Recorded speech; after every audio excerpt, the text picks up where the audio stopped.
Saya dari nomor urut 5, Lomba Mendongeng. Kali ini saya akan membawakan dongeng berjudul Cahaya Bintang Kecil. Pertama-tama, izinkan saya untuk memperkenalkan teman saya yang berpartisipasi dalam cerita ini. Ia adalah Sisi. Jadi, pada suatu hari Sisi pernah bercerita kalau dia pernah mengikuti sebuah acara festival bintang semesta. Ia menonton pertunjukan segala bintang, menunjukkan bakat dan keunikan mereka masing-masing. Ada bintang yang bisa memperbesar ukurannya, ada juga bintang yang bisa menggandakan dirinya menjadi 100 bintang serupa. Bahkan ada bintang yang bisa memancarkan cahayanya ke 8 penjuru. Namun, penampilan yang paling membuat Sisi terkesan adalah penampilan kedua orang tuanya. Mereka menampilkan tarian dengan cahaya yang dapat membuat harmoni yang dapat mencuri atensi para penonton. Riuh tepuk tangan dan pujian silih berganti saat kedua orang tua Sisi menyelesaikan penampilan mereka. Ketika kedua orang tua Sisi turun dari panggung, Sisi berlari menghampiri kedua orang tuanya dan berkata, "Mama, Papa, kalian menampilkan tarian yang sangat indah. Aku juga mau cahaya yang sangat terang, seperti cahaya kalian berdua," ujar Sisi. Lalu, sang ibu menjawab, "Namun, apakah kamu yakin, Dok?" ujar sang ibu. Lalu, sang ayah menjawab, "Tapi kamu harus yakin kalau kamu bisa menghasilkan cahayamu sendiri. Apakah kamu siap?" tanya sang ayah. Sisi mengangguk dengan mantap. Lalu, setelah diskusi panjang, akhirnya Sisi memutuskan untuk pergi ke Istana Bintang. Mengapa? Karena, kata sang ayah, hanya Raja Bintang yang dapat memutuskan apakah sebuah bintang berhak mendapatkan cahayanya sendiri atau tidak. Akhirnya, saat Sisi sampai ke istana, ia bertemu dengan seorang pengawal. Dan pengawal itu berkata pada Sisi, "Raja sekarang sedang tidak ada di istana. Kamu bisa pulang," ujar sang pengawal. Sisi lalu bertanya dengan nada agak kecewa pada si pengawal, "Namun, bolehkah aku menunggu di sini?" tanya Sisi. Lalu si pengawal menjawab, "Tentu, asal kau tidak membuat kekacauan di sini," ujar si pengawal. Akhirnya, Sisi memutuskan untuk berkeliling melihat-lihat di istana. Sampai di pintu utama istana, ia melihat lukisan para bintang terpajang di sana. Bintang yang berhasil memenangkan festival bintang semesta. Ia sangat kagum, apalagi saat melihat ada lukisan kedua orang tuanya di sana. Di tengah kekaguman Sisi, tiba-tiba terasa sesuatu menepuk pundaknya. Saat ia menengok, rupanya itu adalah si Raja Bintang. "Mau apa kamu di sini?" tanya sang raja. Lalu Sisi menjawab, "Yang mulia, izinkan saya di sini. Saya mau meminta Tuan Raja agar saya bisa diberikan cahaya, bukan cahaya pemberian dari orang tua saya," tanya Sisi. Sang raja menjawab,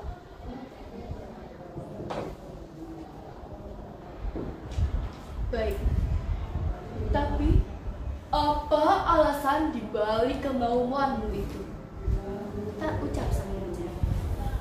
Lalu Sisi kembali menjawab,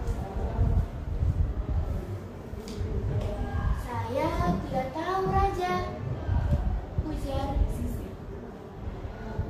raja mengagumi lalu kembali berkata, Baik, bintang kecil sepertimu memang biasanya tidak tahu apa alasan dibalik setiap keinginan mereka.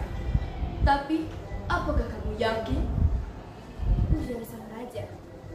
Sisi mengangguk mantap. Lalu sang raja melanjutkan perkataannya. Kamu mau cara yang cepat atau cara yang terhormat? Ujar raja. Lalu Sisi kembali menjawab.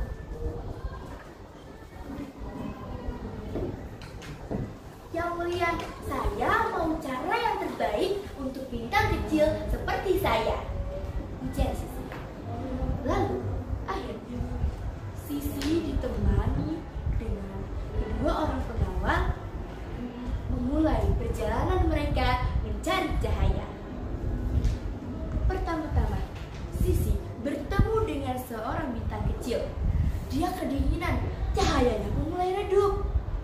Awalnya, Sisi ingin membantunya. Pengawal satu pun sudah setuju. Tapi, pengawal dua berkata seperti ini.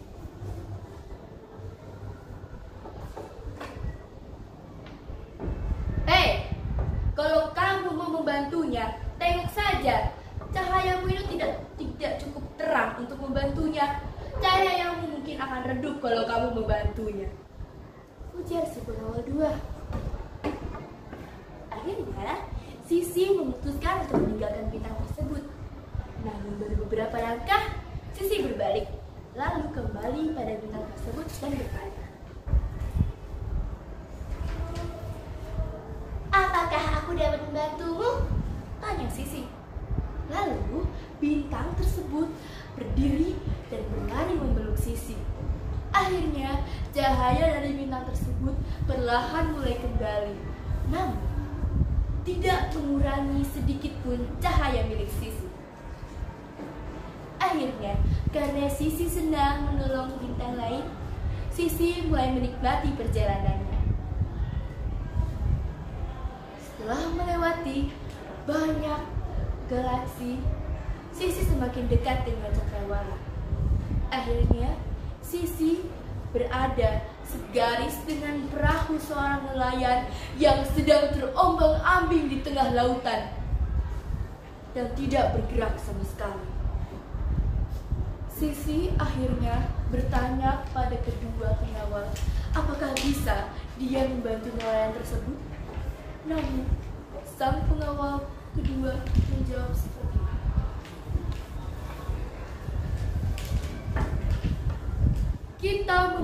Kita membutuhkan lebih dari 3 bintang untuk bisa membantu nelayan itu. Kita cuma bertiga. Dan juga kamu tidak perlu merasa kalau kamu harus selalu dibutuhkan. Ujar si pengawal dua. Namun, pengawal satu menimpal. Tidak ada salahnya mencoba. Ujar. Lalu, Sisi dibantu kedua pengawal mulai memancarkan cahaya. Saat dia mencoba, tiba-tiba ada 4 bintang lain ikut bersama mereka, memancarkan cahaya mereka dan membuat polarasi bintang. Kemudian, akhirnya perahu nelayan tersebut bisa bergerak. Sisi semakin menikmati perjalanannya sampai semakin dekat dengan bumi. Sisi akhirnya bertemu dengan seorang anak laki-laki yang sedang terduduk merenung di depan rumahnya menunggu sang ayah pulang. Sisi teringat mama dan papanya, sedang apa mereka dan sebagainya. Akhirnya Sisi meningkatkan intensitas cahayanya agar anak itu bisa tahu bahwa dia bisa mendengar harapan anak tersebut. Namun pengawal dua menyangkut. Kalau kamu menyalakan cahayamu, nanti dia bisa tahu kalau misalnya kamu bisa dengar harapan dia. Tidak usahlah, ujar si pengawal dua. Nah, Sisi tetap mengatakan, tidak, aku akan tetap menampilkan cahayaku padanya. dan membuat anak itu senang, ujar Sisi. Akhirnya, Sisi dibantu dengan pengawal 1 dan pengawal 2 memancarkan cahaya kelap-kelipnya. Anak itu melihat ke langit. Ia tersenyum cerah. Sisi dan kedua pengawal tersebut memainkan cahaya mereka membuat senyum anak tersebut merekah. Tiba-tiba seorang lelaki dewasa menghampiri anak tersebut. Akhirnya Sisi memutuskan bahwa Sisi akan menyelesaikan perjalanannya. Pengawal 1 memberikan laporan kepada raja terkait perjalanan Sisi. Akhirnya, di panggung megah kerajaan, sang raja memberikan predikat bintang ceria pada Sisi, dan Sisi berhasil mendapatkan cahaya yang diinginkannya. Akhirnya, Sisi turun dari panggung lalu memeluk kedua orang tuanya dengan erat. Sekian dari saya. Terima kasih. Wassalamualaikum warahmatullahi wabarakatuh. Perkenalkan, saya peserta lomba berpidato nomor urut 5. Assalamualaikum warahmatullahi wabarakatuh. Shalom, Om Swastiastu, Namo Buddhaya, salam kebajikan. Yang terhormat Dewan Juri yang baik hati namun sulit dicuri hanya untuk yang berprestasi. Yang terhormat Ibu Bapak Guru yang hatinya tulus memberikan ilmu sehingga aku banyak tahu. Salam sayang teman-teman seperjuangan yang harus pantang menyerah agar kita semua sukses dunia akhirat. Marilah kita bersyukur dalam kesempatan kali ini kita masih diberikan kesehatan dan bisa melakukan aktivitas seperti biasanya. Di sini saya akan menyampaikan pidato yang bertemakan utamakan bahasa Indonesia dan lestarikan bahasa daerah. Mengapa kita harus mengutamakan bahasa Indonesia dan melestarikan bahasa daerah? Tentu karena bahasa Indonesia memiliki bahasa pemersatu bangsa. Contohnya nih, kalau ada perkumpulan dari Sabang sampai Merauke di suatu tempat, sebaiknya kita menggunakan bahasa Indonesia, yaitu bahasa pemersatu bangsa.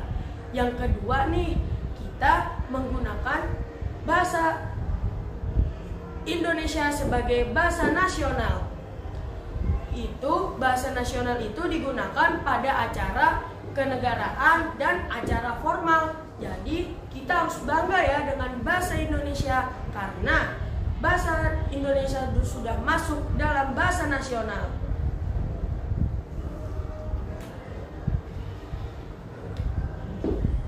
Tapi jangan lupakan juga loh dengan bahasa daerah kita banyak sekali keanekaragaman serta logat dan pengucapannya memiliki keunikan tersendiri dalam bahasa daerah.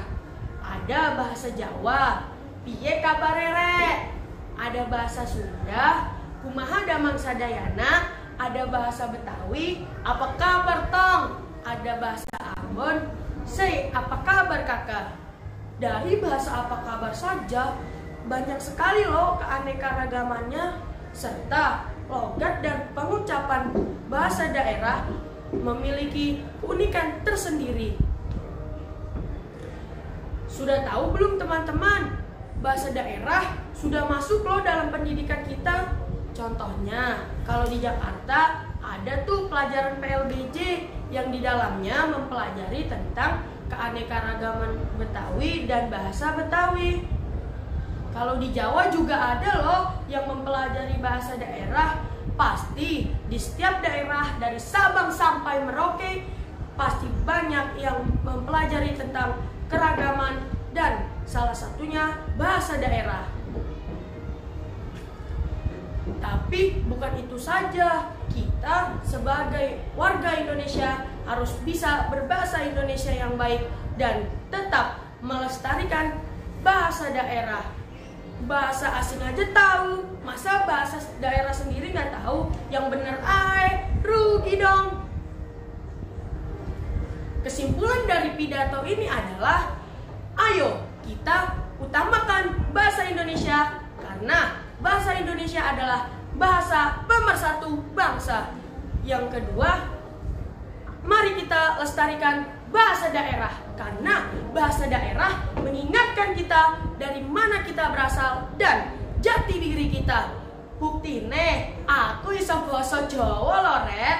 Aku berasal dari daerah Ponorogo, Jawa Timur. Walaupun aku berasal dari daerah Ponorogo, Jawa Timur, karena aku besar dan lahir di Jakarta, saya tutup nih ya pakai pantun khas Betawi. Tapi sebelum itu jangan lupa ya bilang cakepnya. Pagi-pagi sarapan ame ketupat. Paling enak jika ada gorengan. Kalau ada kata aye yang kurang tepat, aye mohon dimaafkan. Terima kasih. Wassalamualaikum warahmatullahi wabarakatuh. Perkenalkan, saya peserta Lomba Membaca Berita nomor urut 5. Selamat siang pemirsa. Senang sekali saya Bunga dapat kembali hadir di tengah Anda melalui liputan 268. Menghadirkan informasi terpercaya dan terkini. Pada kesempatan kali ini, kami akan membahas sejumlah berita penting yang tentunya patut Anda simak. Mulai dari berita pertama mengenai bidang olahraga, yaitu bulu tangkis. Berikut selengkapnya. Ganda putra Indonesia, Rahmat Hidayat dan Yeremia Erisio Chiako Prambitan pasang target tinggi di Indonesia International Challenge 2024 Surabaya. Mereka bertekad meraih gelar juara demi menebus kegagalan di final Indonesia International Challenge 2024 Pekanbaru. Diketahui, ajang Indonesia International Challenge atau IIC 2024 Surabaya akan berlangsung pada 22 hingga 27 Oktober. Sama seperti tahun lalu, turnamen ini kembali dihelat di Jatim Expo, Surabaya, Jawa Timur.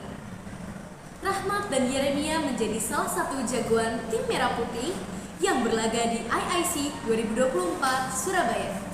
Berstatus sebagai unggulan pertama di babak 32 besar, mereka akan berjumpa dengan wakil Taiwan, Zhu Hongchao dan Po Chikyang. Kami tentu ingin menjadi juara. Kami belajar banyak dari beberapa kesalahan saat hanya mampu menjadi runner-up pada Indonesian Masters 2024 di Pekanbaru. Dengan persiapan yang kami lakukan, kami mencoba memberikan yang terbaik pada setiap pertandingannya. Kata Rahmat dilansir dari rilis PBSI Senin 21 Oktober 2024. Baiklah pemirsa, kita beralih ke berita berikutnya. Masih dengan berita yang menarik dan penting untuk diketahui, kali ini kita akan membahas Mendikdasmen Abdul Mukti akan tinjau kembali ujian nasional dan kurikulum merdeka. Bagaimana peristiwa ini berkembang dan apa dampaknya? Simak berita berikut ini untuk mengetahui lebih dalam. Menteri Pendidikan Dasar dan Menengah atau Mendikdasmen Abdul Mukti akan mempertimbangkan semua kebijakan yang dibuat dengan seksama dan hati-hati. Termasuk, kata dia, perlu atau tidaknya diadakan ujian nasional atau UN.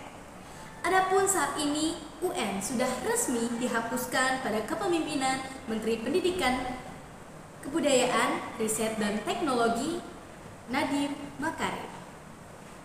Jadi soal ujian, soal zonasi, apalagi yang sekarang masih menjadi perdebatan, nanti akan kami lihat semuanya secara sangat seksama dan kami akan sangat berhati-hati.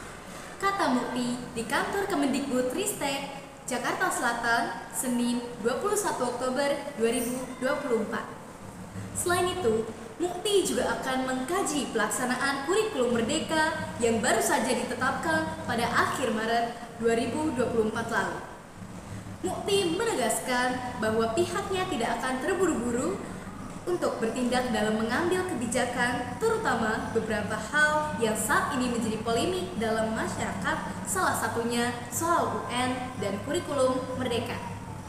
Menurut Mukti, masukan-masukan ini menjadi bahan pertimbangan dalam menyusun kebijakan strategis untuk meningkatkan kualitas pendidikan dasar dan menengah. termasuk dalam hal menentukan nasib UN untuk siswa sekolah dasar dan menengah. Demikian berita yang dapat kami sampaikan. Semoga setiap informasi yang kami hadirkan bermanfaat dan mampu menambah wawasan Anda. Saya, Bunga, dan seluruh tim yang bertugas mengucapkan terima kasih atas perhatian dan kebersamaan Anda. Tetaplah waspada, sehat, dan selalu bijak dalam menyikapi setiap informasi. Selamat siang, sampai jumpa. Assalamualaikum warahmatullahi wabarakatuh. Saya peserta nomor 7 dan saya akan membaca puisi yang berjudul Ibu, karya Hairil Anwar. Ibu, pernah aku ditegur, katanya untuk kebaikan. Pernah aku dimarah, katanya membaiki kelemahan.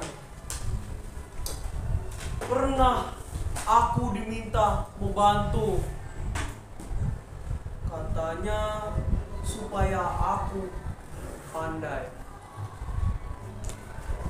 Ibu, pernah aku merajuk, katanya aku manja. Pernah aku melawan,